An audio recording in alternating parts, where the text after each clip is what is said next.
12 का रेनबो का एक लेसन, ए रूम 10x8, एक 10 बाई 8 का कमरा। तो ये जो लेसन है के.एस. दुग्गल के द्वारा लिखा गया है स्टूडेंट्स, और इस लेसन के अंदर हमें बताया गया है परिवारों के बीच में जो जनरेशन गैप पैदा हो जाता है, आपसी प्यार की कमी से, म्यूचुअल अंडरस्टैंडिंग की कमी से, प्रॉपर अंडरस्टैंडिंग की कमी से जो जनरेशन गैप पैदा हो जाता है मॉडर्न पीढ़ी के बीच में और जो पुरानी पीढ़ी है उसके बीच में, उसके बारे में हम इस लेसन के अंदर पढ़ेंगे।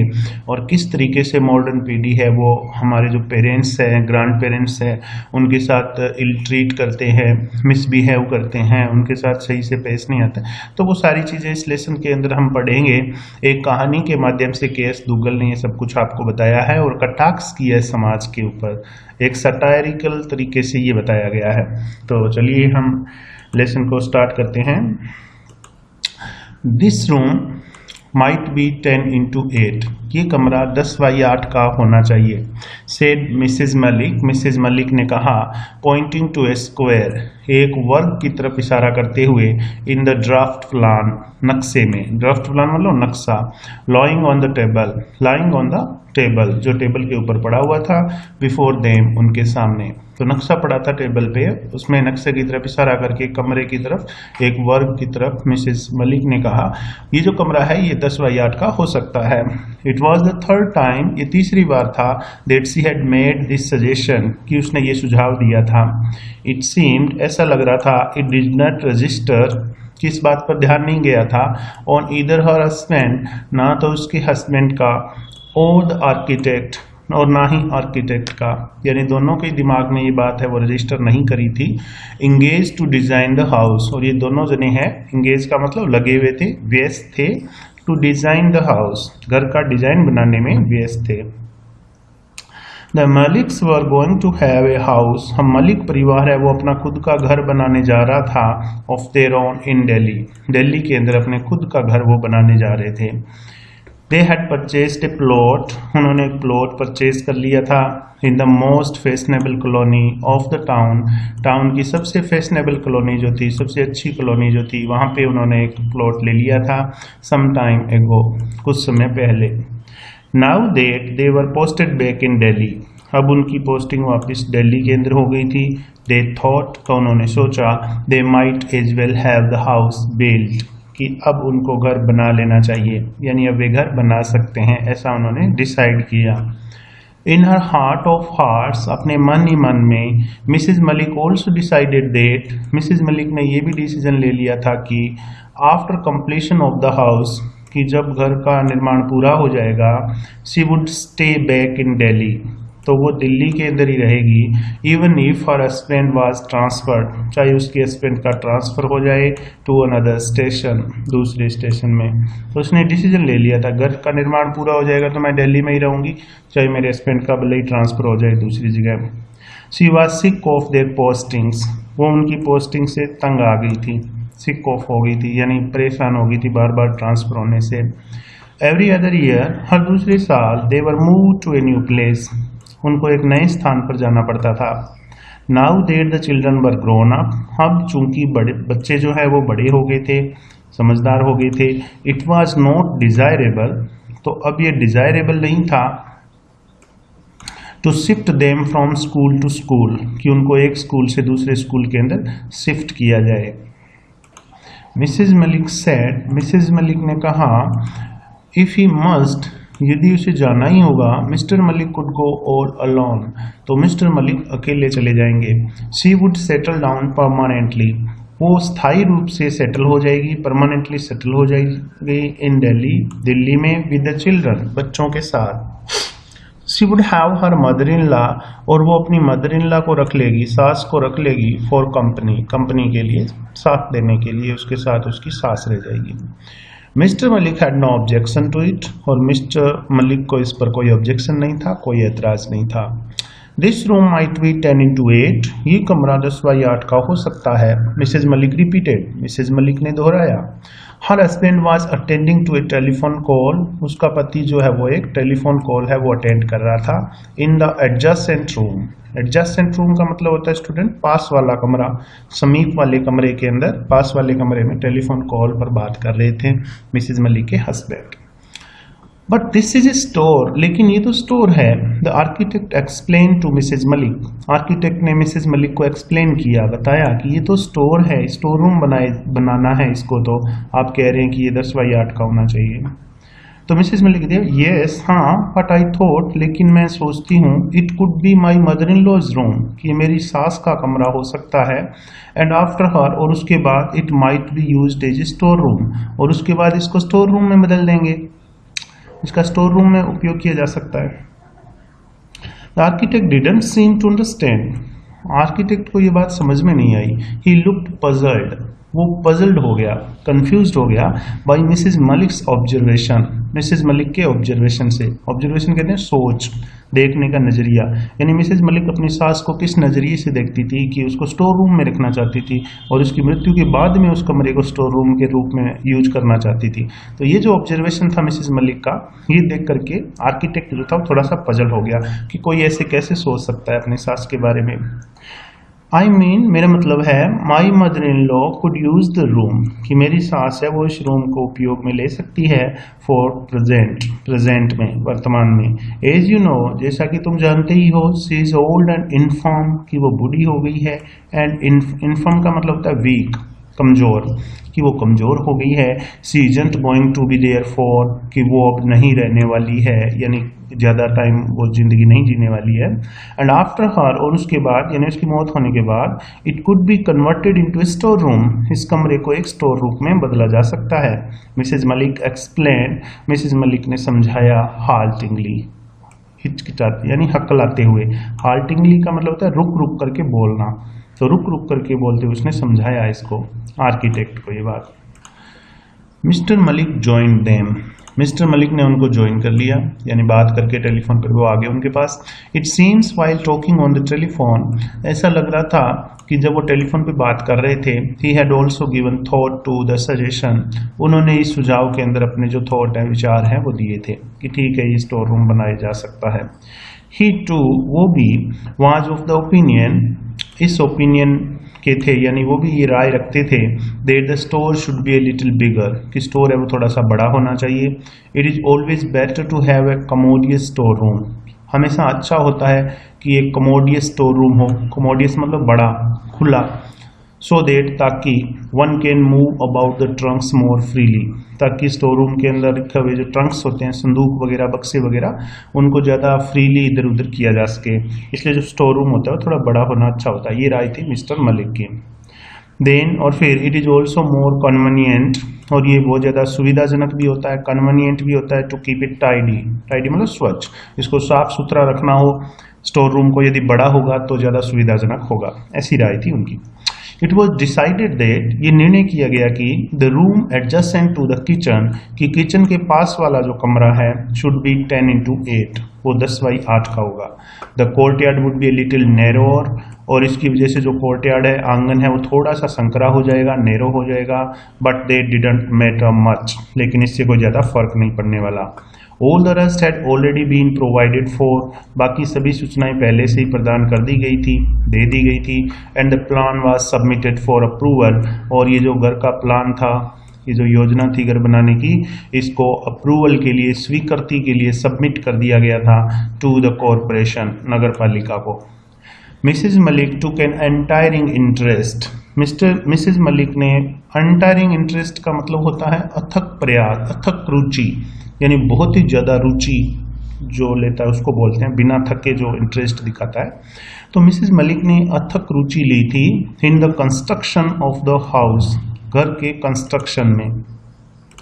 She would be seen standing, वो खड़ी हुई देखी जा सकती थी, एट द साइट, उस स्थान पर, विद अम्ब्रेला, अपना छाता लेकर, थ्रू आउट द डे, पूरा दिन भर, थ्रू आउट का मतलब है पूरा दिन भर। तो वो घर का निर्माण हो रहा था, उस साइट के ऊपर पूरा दिन भर छाता लेके खड़ी रहती थी। सी सुपरवाइज्ड एवरी डिटेल, उसने हर डिटेल का सुपरविजन किया, निरीक्षण किया। एट टाइम्स, बीच बीच में, she would give a hand, वो हेल्प कर देती थी। गिव ए हैंड का मतलब होता है हेल्प करना, सहायता करना। टू द मेसन्स, मिस्त्रियों की, बीच बीच में मिस्त्रियों की सहायता कर देती थी। एंड अदर्स, और दूसरे लोगों की भी मदद कर देती थी। She was happy, she was the first, वो सबसे पहली व्यक्ति होती थी to arrive at the construction site, जो निर्माण स्थल पर पहुंचती थी, and left after everyone had gone away, और सबसे बाद में जाती थी। जब सब लोग चले जाते उसके बाद में वो जाती थी और सबसे पहले पहुंचती थी। सी एंश्योर्ड दैट, उसने बिल्कुल आश्वस्त किया कि there was no wastage of material, कि कोई भी सामग्री है वो वेस्ट ना हो, बर्बाद ना हो, and the labour did not idle about, और जो लेबर हैं, जो मजदूर हैं, वो आइडल ना हो, यानी आलसी ना हो, बैठे ना रहे खाली। बिफोर लॉन्ग, थोड़े ही समय में, द हाउस वॉज कम्प्लीटेड, घर पूरा हो गया, कंप्लीट हो गया, बन गया। Mrs Malik insisted that, Mrs Malik ने जोर दिया कि, इंसिस्ट किया कि, she would have new furniture made, कि वो नया फर्नीचर बनवाएगी फॉर द हाउस, घर के लिए। She would not let the old furniture enter, वो पुराने फर्नीचर को प्रवेश नहीं देगी द न्यू हाउस, नए घर में। Not a piece of it, इसका एक टुकड़ा भी नए घर में वो नहीं लेकर जाएगी। They were still in the midst of plans, अभी वे योजनाओं के बीच में ही थे, यानी योजना बना ही रहे थे। टू शिफ्ट होने की, नए घर में जाने की योजनाएं बना ही रहे थे। When they learned that, तभी उनको पता चला कि the house had been acquired, कि घर को अधिग्रहित कर लिया गया है by the government, सरकार के द्वारा, यानी सरकार ने घर को अपने कब्जे में ले लिया है। Mrs Malik was furious, Mrs Malik क्रोधित हो गई, फ्यूरियस हो गई। बट द नेक्स्ट मोमेंट, लेकिन अगले ही पल, when mister Malik mention the rent assessed, mister Malik ने मेंशन किया, बताया, द रेंट असेस्ड, जो उनको किराया दिया जाने वाला था, उसके बारे में जब बताया कि गवर्नमेंट हमें इतना किराया देगी, सी क्वाइटन डाउन, तो मिसेज मलिक है वो थोड़ी सी शांत हुई, क्वाइट डाउन, शांत हुई। While supervising the construction of the house, जब वो घर के निर्माण को सुपरवाइज कर रही थी, घर का निर्माण बनते हुए वहाँ निगरानी रख रही थी, she had cultivated love, cultivate का मतलब पैदा कर लेना, तो उसके अंदर प्यार पैदा हो गया था फॉर आवर नेबर्स, पड़ोसियों के प्रति, and made friends in the colony, और उस कॉलोनी के अंदर फ्रेंड्स बना लिए थे मिसेज मलिक ने। She thought of various plans, Mrs Malik ने विभिन्न प्रकार के प्लान सोच रखे थे, वेरियस प्लान्स सोचे थे for doing up the house, doing up का मतलब होता है टू डेकोरेट, घर को डेकोरेट करने के विभिन्न प्रकार के प्लान बनाए हुए थे। Everything had to be forgotten, अब सारे जो प्लान है उनको भूल जाना था, क्योंकि घर जो है वो अब सरकार ने अपने कब्जे में ले लिया था। Then they were transferred from Delhi, और उसके बाद उनका दिल्ली से ट्रांसफ़र हो गया। Mrs Malik was happy, Mrs Malik खुश थी। She would no more see her house, कि अब उसको अपने घर को और ज़्यादा देखना नहीं पड़ेगा। रिग्रेट, और पछताना नहीं पड़ेगा। Not being able to live in it, इसके अंदर नहीं रह पाई, इसलिए उसको पछताना नहीं पड़ेगा। And than thinking of the substantial rent, substantial मतलब काफ़ी, पर्याप्त, और फिर उसने जो उनको काफ़ी ज़्यादा किराया मिल रहा था उसके बारे में सोचकर फील कंसोल्ड, मिसेज मलिक ने थोड़ा सा कंसोल्ड महसूस किया, यानी थोड़ी सांत्वना महसूस की। Transfer from one place to another, एक स्थान से दूसरे स्थान पर ट्रांसफ़र होते हुए, they had to wait for many more years, उनको बहुत सारे साल लग गए, for another term of posting in Delhi, Delhi के अंदर फिर से ट्रांसफ़र होने के लिए काफ़ी टाइम बीत गया। इन द मीन वाइल, इसी बीच क्या हुआ, Mrs Malik's mother in law passed away, Mrs Malik की सास है वो पास अवे का मतलब होता है डेथ हो जाना, गुजर जाना, उनकी डेथ हो गई थी, जिनके लिए वो स्टोर रूम बना रही थी, तो सास है वो गुजर गई थी। Their daughter had been married, उनकी बेटी की शादी हो गई थी। इन ए वे, एक तरीके से, दे वर लकी दैट, वे भाग्यशाली थे कि their house had been rented to the government, कि उनके घर को सरकार को किराए पर दिया गया था, इसलिए वे भाग्यशाली थे। प्राइवेट टेनेंट्स, जो प्राइवेट टेनेंट्स होते हैं किराएदार, आर सच ए हेडेक, वो वास्तव में सिर दर्द होते हैं। There is no end to their complaints, उनकी शिकायतों का कोई अंत नहीं होता है। एंड डिमांड्स, और उनकी मांग का भी कोई अंत नहीं होता है। एंड देन, और फिर, they were more often than not irregular, और वे रेगुलर नहीं होते हैं, नियमित नहीं होते हैं। In the payment of rent, किराए की पेमेंट देने में भी वे नियमित नहीं होते हैं। Mrs Malik's house having been requisitioned by the government, Mrs Malik का घर जो है वो सरकार के द्वारा रिक्विजिशन किया गया था, यानी रिक्विजिशन का मतलब होता है अधिग्रहित कर लेना, सरकार के द्वारा अधिग्रहित कर लिया गया था। द रेंट वाज क्रेडिटेड, इसलिए जो किराया था वो क्रेडिट हो जाता था टू देयर बैंक अकाउंट, उनके बैंक अकाउंट में एवरी मंथ, हर महीने, रेगुलरली, नियमित रूप से उनके बैंक अकाउंट में किराया जमा हो जाता था। Only their son remain to be married now, अब केवल उनका बेटा है वो बचा था शादी करने से, यानी उसकी शादी करनी बाकी थी। मिस्टर मलिक ने सोचा कि they would rather be done with it, कि वो ये काम भी कर दें बिफोर ही रिटायर होने से पहले वो ये काम भी करना चाहते थे। उसके बाद में देखिए students, their son had been married, उनके बेटे की भी शादी कर दी गई। Mr Malik had retired from service, Mr Malik service से रिटायर हो गए थे। But their house had not been yet released by the government, लेकिन उनके घर को अभी भी गवर्नमेंट ने रिलीज नहीं किया था, अभी भी गवर्नमेंट ने छोड़ा नहीं था। Mr and Mrs Malik lived with their son and daughter in law, Mr और मिसेज मलिक है वो अपने बेटे और बहू के साथ रहते थे इन ए रेंटेड हाउस, एक किराए के मकान में। Mister Malik was still fighting with the government, mister Malik अभी भी सरकार के साथ लड़ाई कर रहे थे, झगड़ रहे थे for the release of the house, घर को छुड़ाने के लिए। व्हेन हिज एंड केम, तभी उनका अंत आ गया। ही पास्ड अवे, उनकी डेथ हो गई, वो गुजर गए।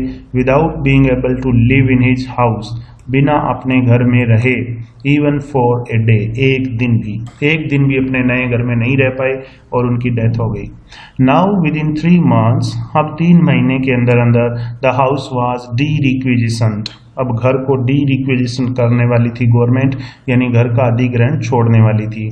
Mrs Malik daughter in law was keener, Mrs Malik की जो बहू थी वो ज़्यादा कीन थी, ज़्यादा रुचि ले रही थी। देन मिसेज मलिक से ज़्यादा वो रुचि ले रही थी to shift to her own house, अपने खुद के घर के अंदर शिफ्ट होने की मिसेज मलिक से ज़्यादा रुचि उसकी बहू ले रही थी। The moment they were restored possession, जिस समय उनको घर का पोजेशन दिया गया, घर का अधिकार दिया गया, possession of the house, she had it painted, तो जो बहू थी मिसेज मलिक की उसने घर को पेंट करवा लिया, एंड पॉलिश करवा लिया, एंड स्टार्टेड शिफ्टिंग, और घर में शिफ्ट होना शुरू कर दिया। The furniture dealer had been ordered, furniture वाले को ऑर्डर दे दिया गया to supply a number of pieces, कि वो कई सारा फर्नीचर भेज दे, विच ही डिड, जो उसने किया, यानी उसने वो जो ऑर्डर दिया गया था वो सप्लाई कर दिया नए घर के अंदर, जो जो फर्नीचर कहा था उसको वो भेज दिया। They had to shift on Monday morning, उनको सोमवार की सुबह घर में शिफ्ट होना था। But as they woke up, लेकिन जैसे ही वे सुबह उठे, दे फाउंड दैट, उनको पता चला कि इट वाज रेनिंग, कि बरसात हो रही थी। The downpour was rather heavy, downpour मतलब बरसात काफ़ी ज़्यादा तेजी से हो रही थी, जोर से हो रही थी। दे वेटेड एंड वेटेड, तो वे इंतज़ार करते रहे। Then it was time for Mrs Malik son, फिर मिसेज मलिक का जो बेटा था उसका टाइम हो गया था to go to the office जाने का। इट वाज डिसाइडेड दैट, तो फिर ये डिसाइड किया गया, they would shift in the evening, कि वे शाम को शिफ्ट होंगे। It continue to rain throughout the day, बरसात पूरा दिन भर चलती रही। It was raining as heavily as ever, उतनी ही तेज बरसात होती रही जितनी पहले। इन द इवनिंग ऑल्सो, शाम को भी, शाम को बरसात कम नहीं हुई थी, जो सुबह हो रही थी उतनी ही तेज शाम को भी हो रही थी। Monday being an auspicious day, चूंकि मंडे जो है वो एक ऑस्पिशियस डे था, एक शुभ दिन था, एक मंगल दिन था। Mrs Malik wanted to shift, Mrs Malik जो है वो शिफ्ट होना चाहती थी नए घर में, इफ दे कुड, यदि हो सके तो शुभ दिन था मंडे, इसलिए मंडे को वे शिफ्ट होना चाहते थे। Out of consideration for his mother, consideration का मतलब होता है दिमाग में रखना, फॉर हिज मदर, अपनी माँ को दिमाग में रखते हुए, यानी माँ की भावनाओं को दिमाग में रखते हुए, the son decided to shift, बेटे ने शिफ्ट होने का डिसीजन लिया, या नए घर में शिफ्ट होने का निर्णय है वो लिया। Even though it continue to rain heavily, हालांकि बरसात है वो तेजी से हो रही थी, मूसलाधार बरसात हो रही थी, फिर भी डिसीजन लिया कि हम नए घर में जाएंगे। They sent for a taxi, sent for का मतलब होता है बुलवाना, उन्होंने एक टैक्सी बुलवा ली। In addition to their own car, in addition to car तो होता है के अतिरिक्त, अपनी कार के अतिरिक्त एक कार तो इनके पास थी, एक टैक्सी और इन्होंने बुलवा ली। And made a formal move, और उन्होंने एक औपचारिक मूव किया, यानी औपचारिक तरीके से नए घर में जाना शुरू कर दिया। The rest of the luggage, बाकी का जो सामान है, कुड बी शिफ्टेड लेटर, उसको बाद में शिफ्ट किया जा सकता था, यानी बाद में वो ले जा सकते थे। एक बार चूंकि मंडे शुभ दिन था इसलिए वो जाना चाहते थे नए घर में। It was raining incessantly, incessantly का मतलब होता है कंटिन्यूसली, बरसात लगातार जारी थी। Sitting in the back seat of her car, अपनी कार की पिछली सीट पर बैठे बैठे Mrs Malik was lost in memories, Mrs Malik है वो यादों में खो गई, यानी पुरानी बातें याद करना शुरू कर दिया उसने। और पुरानी बातें क्या क्या याद कर रही थी, क्या क्या बातें दिमाग में आ रही थी, वो नीचे दिया इस पैराग्राफ में। What pain she had taken, उसने कितने कष्ट उठाए थे, कितनी दुखी वो हुई थी। While the house was under construction, जब घर का निर्माण चल रहा था तब वो कितने ज़्यादा कष्ट उठाए थे घर के लिए।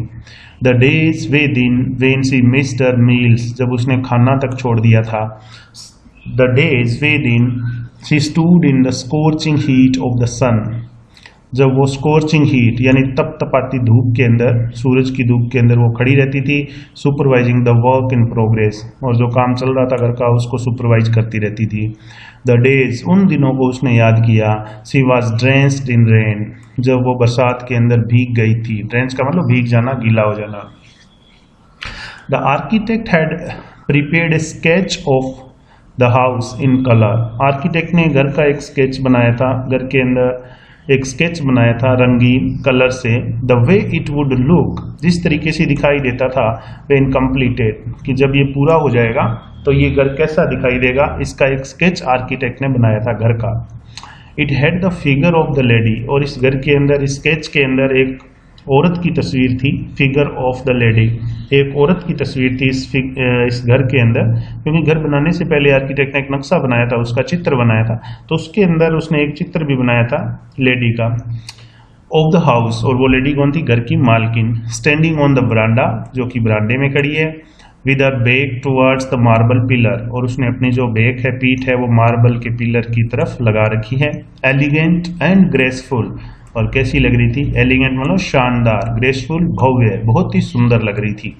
एन इमेज ऑफ कंटेंटमेंट, संतोष की एक प्रतिमा, कंटेंटमेंट कहते हैं संतोष, संतोष की प्रतिमा लग रही थी। क्लेड इन ए मैरून साड़ी, और कैसे ये जो प्रतिमा थी, ये जो इमेज बनाई थी आर्किटेक्ट ने नक्शे के अंदर, क्लेड का मतलब वस्त्र पहने हुई थी, मैरून कलर की साड़ी पहन रखी थी इसने, मैरून कलर की मतलब गहरे लाल रंग की साड़ी इसने पहनी हुई थी। Mrs Malik felt that, Mrs Malik ने सोचा कि the architect had painted her, कि आर्किटेक्ट ने उसको पेंट किया था, कि आर्किटेक्ट ने उसका चित्र बनाया, क्योंकि घर की मालकिन तो वो थी उस टाइम। बट सी नेवर वोर मैरून कलर साड़ी, लेकिन वो कभी मैरून कलर की साड़ी पहनती नहीं थी। The figure in the sketch, जो स्केच के अंदर फिगर था, जो तस्वीर थी, however was as tall as Mrs Malik, हालांकि वो उतना ही लंबा था जितना मिसेज मलिक की लंबाई थी। रिक्लाइनिंग अगेंस्ट द पिलर, अब ये रिक्लाइन का मतलब होता है झुक, सहारा लेकर के झुक करके खड़े हो जाना। अगेंस्ट द पिलर, तो पिलर का सहारा लेकर के वो झुक करके खड़ी हुई थी। सी स्टूड द वे, उस तरीके से वो खड़ी थी, यानी वो जो चित्र था वो इस तरीके से खड़ा हुआ था पिलर का सहारा लेकर। Mrs Malik used to stand, जिस तरीके से मिसेज मलिक खड़ी हुआ करती थी। Mrs Malik saw the figure, मिसेज मलिक ने वो तस्वीर देखी इन द स्केच, उस स्केच में, and would go and stand before the dressing table, और वो गई और जो साज सज्जा का टेबल था, ड्रेसिंग टेबल था, उसके पास जाकर खड़ी हो गई। मैनी ए टाइम, बहुत बार उसने ऐसा किया कि स्केच के अंदर वो देखती, अपने आप को महसूस करती कि आर्किटेक्ट ने उसको पेंट किया है, उसका चित्र बनेगा घर के बीचों बीच, और वो बहुत खुश होती थी और अपने आप को शीशे के अंदर जाकर के देखती थी। सी थॉट दैट, उसने सोचा कि she must show that sketch, कि वो स्केच को दिखाएगी to her daughter in law some time, कभी अपनी बहू को ये स्केच वो दिखाएगी, ऐसा उसने उस टाइम